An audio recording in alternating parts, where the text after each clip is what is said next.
मसादेव आबिबाट हार्दिक धन्यवाद व्यक्त गर्दछौ।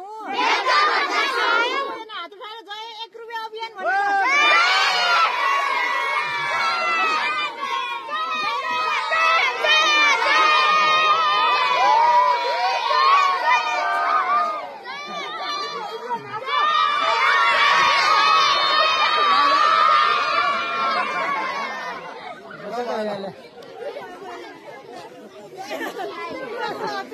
ल सबैजना अब आफ्नो आफ्नो क्लासमा त होला।